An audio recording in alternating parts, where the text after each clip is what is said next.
Good morning, students. Today topic is importance of defense studies. रक्षा अध्ययन का महत्व। किसी भी विषय का अध्ययन करने से पहले हमें उस विषय के बारे में पूर्ण जानकारी होनी चाहिए।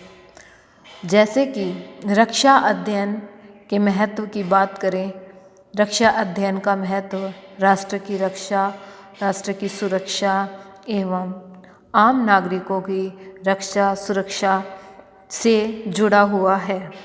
जैसे कि आज का समय विज्ञान का समय है।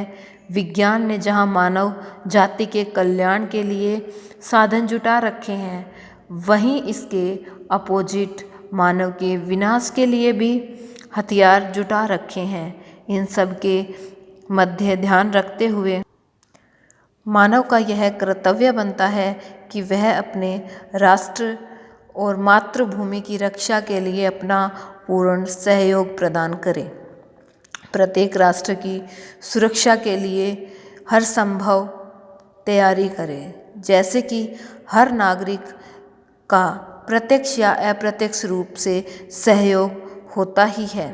वर्तमान युग में जो वॉर होते हैं उसको टोटल वार या संपूर्ण युद्ध के नाम से जाने जाते हैं, क्योंकि इसमें डायरेक्ट इनडायरेक्ट रूप से हर कोई इन्वॉल्व रहता है। इसके बारे में कैप्टन लीडल हार्ट जी ने बहुत अच्छी डेफिनेशन दी है। If you wish for piece understood war. यदि आप शांति चाहते हो तो युद्ध को समझिए।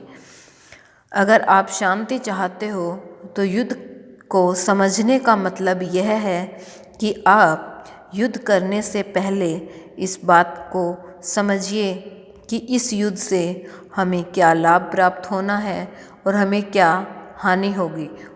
जैसे कि कोई भी युद्ध हो, उसमें शत्रु के नुकसान के साथ साथ खुद के भी जान और माल की हानि होती है, और उस युद्ध से शत्रु को हम कितना नुकसान पहुंचा सकते हैं और उनको कितना लाभ मिल सकता है।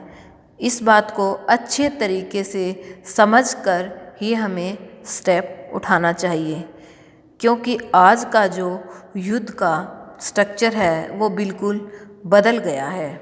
आज आमने सामने हथियार उठा कर लड़ने की बजाय मानव मस्तिष्क के साथ युद्ध लड़ना ज़्यादा महत्वपूर्ण या ज़्यादा फायदेमंद मानने लगे हैं।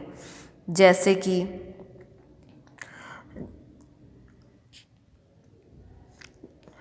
कोल्ड वॉर में हुआ था, उसी प्रकार साइबर युद्ध और इकोनॉमिक रूप से कमज़ोर करना आदि युद्धों को ज़्यादा महत्व दिया जाने लगा है। आगे हम नेक्स्ट लेक्चर में आगे और डेफिनेशंस और इनके पॉइंट डिस्कस करेंगे। Okay, thank you students. हो उसमें शत्रु के नुकसान के साथ साथ खुद के भी जान और माल की हानि होती है, और उस युद्ध से शत्रु को हम कितना नुकसान पहुंचा सकते हैं और उनको कितना लाभ मिल सकता है। इस बात को अच्छे तरीके से समझकर ही हमें स्टेप उठाना चाहिए, क्योंकि आज का जो युद्ध का स्ट्रक्चर है वो बिल्कुल बदल गया है। आज आमने सामने हथियार उठा कर लड़ने की बजाय मानव मस्तिष्क के साथ युद्ध लड़ना ज़्यादा महत्वपूर्ण या ज़्यादा फायदेमंद मानने लगे हैं। जैसे कि